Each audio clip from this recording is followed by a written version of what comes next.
Hey everyone, so this right here is the camera I use for most of Fluix's YouTube videos, and it works great, it gets the job done, except for one thing.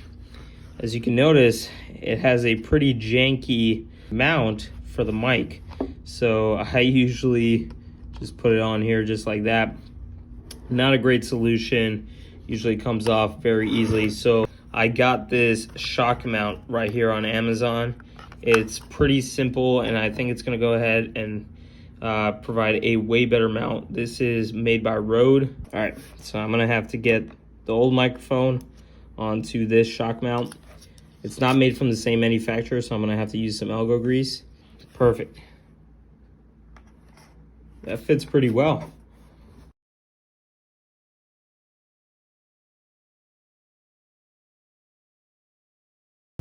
Now look at that, y'all.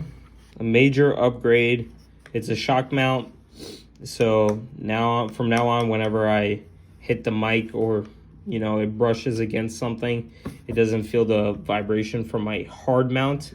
And this is a great solution.